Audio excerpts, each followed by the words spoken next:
मित्रों नमस्कार। मैं राज ज्योतिष गुरु फिर से हाजिर हूँ आप लोगों की सेवा में।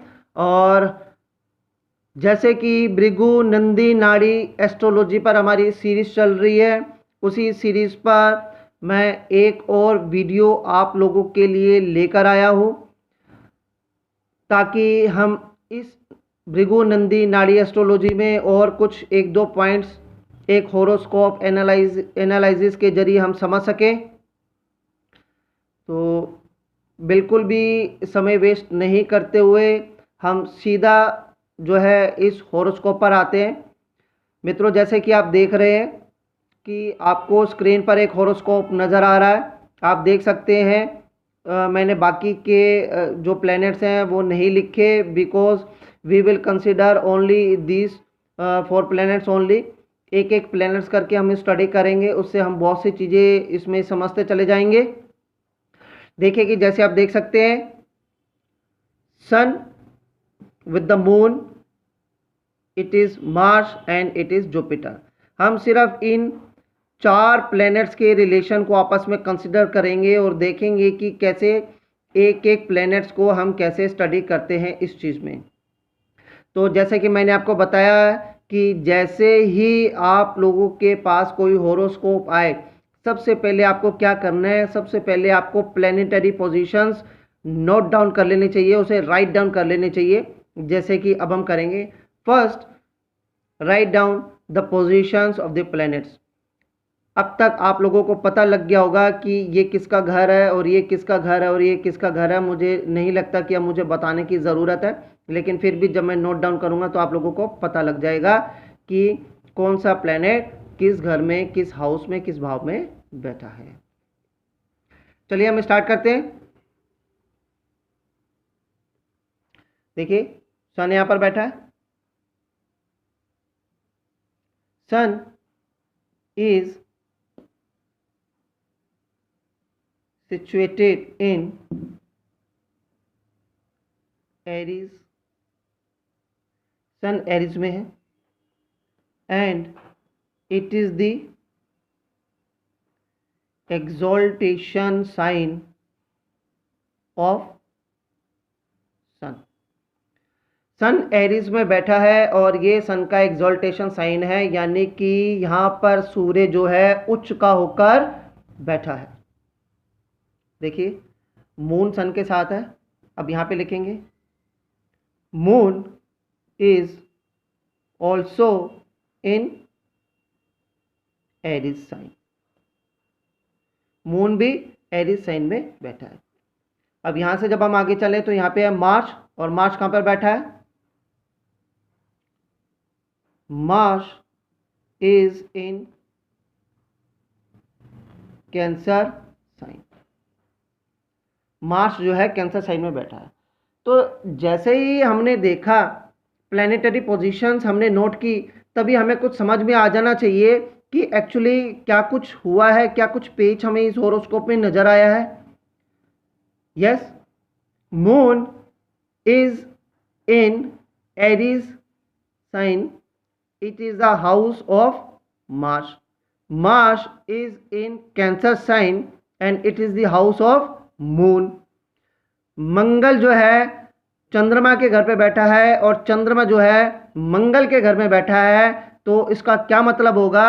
It means there will be exchange between moon and Mars, यानी कि चंद्रमा और मंगल के बीच में स्थान परिवर्तन होगा। ठीक है जी। अब उसके बाद हम देखेंगे जुपिटर। जुपिटर कहां पे बैठा है? गिनिए, Jupiter is in Libra sign. जो जुपिटर है वो लिब्रा साइन में बैठा है।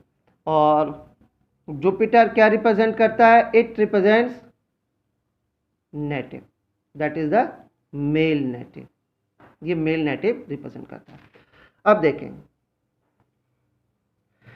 जुपिटर इज 7th टू सन, वो सन से 7 में। यहां से काउंट कीजिए, 1 2 3 4 5 6 7। ठीक है जी। या 1 2 3 4 5 6 7, जुपिटर जो है सन से साथ में है। इसी चीज को आप नोट कीजिए।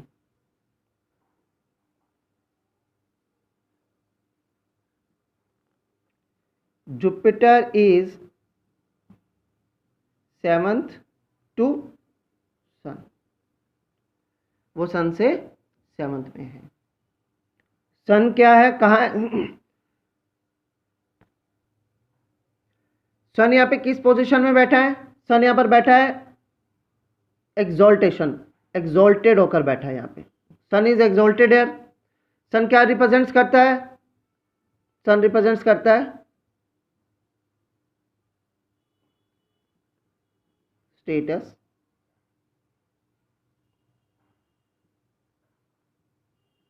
रेपुटेशन। जुपिटर के साथ में सूरज बैठा है, सूरज एक्सोल्टेड है, ये रिप्रेजेंट करता है स्टेटस को, समाज में आपका क्या स्टेटस है, और ये रिप्रेजेंट करता है रेपुटेशन और स्टेटस को। अब ये चीज़ हमें नेटिव के अंदर मिलेगी। So we can say that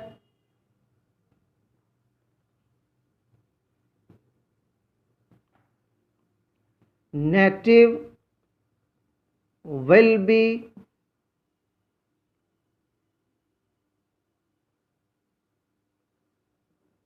extra ordinary in status, यानी कि उसका बहुत ही लाजवाब स्टेटस होगा समाज में।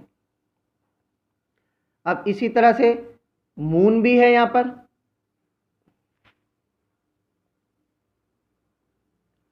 Jupiter is also 7th to the moon.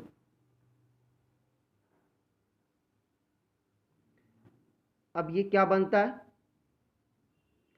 यहां ये क्या रिप्रेजेंट करता है? इट रिप्रेजेंट्स कलंक योग। ये कलंक योग रिप्रेजेंट करता है। मैं देखिए हिंदी में लिख देता हूं, कलंक। कलंक समझते हैं? कलंक का मतलब होता है आरोप। समझ में आ रहा होगा? ये एक कलंक योग बनता है जो नेटिव को लगेगा। कलंक यानी कि एक्यूजिशन। और मून बैठा किसके साथ है? मून बैठा है सन के साथ। मून इज कंजक्टेड विथ सन।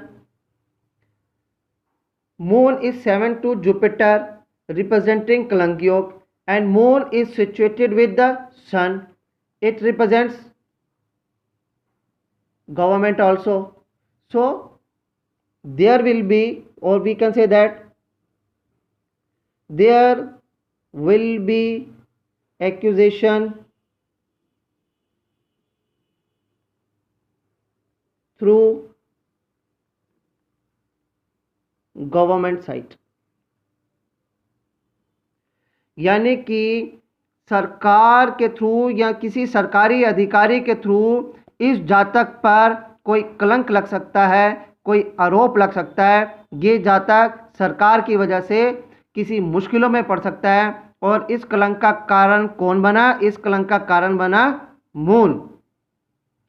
ठीक है मित्रों, आप इस तरह से एक एक ग्रह आप स्टडी कर सकते हैं और आपको इससे बहुत सी जानकारी मिलती जाएगी।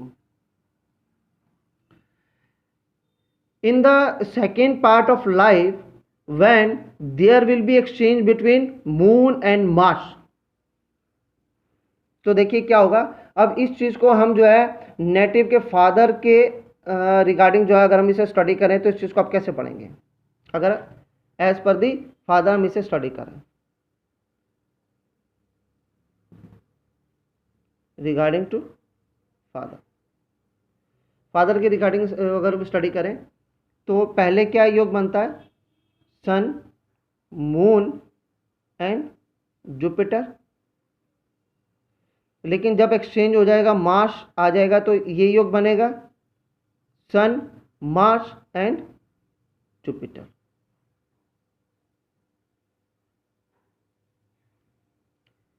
दिस इज कॉल्ड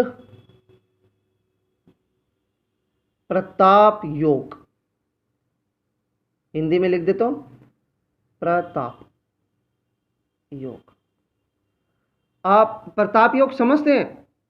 प्रताप योग उसे कहते हैं जो जिसका बहुत ही ज़्यादा, जिसकी कीर्ति हो, जिसका बहुत ज़्यादा नाम हो, जिसका बहुत ज़्यादा यशगान किया जाता हो। जैसे कि जैसे कहते हैं कि महाराणा प्रताप बहुत ही प्रतापी राजा थे। तो इस तरह से जिसकी बहुत ज़्यादा कीर्ति हो, जिसका बहुत ज़्यादा नाम हो, जिसे दूर दूर तक लोग जानते हो, उसे हम कहते हैं कि वो बड़ा प्रतापी व्यक्ति है, यानी कि बड़ा नामचीन व्यक्ति है। When there will be exchange in the second part of the life, then the father of the native will be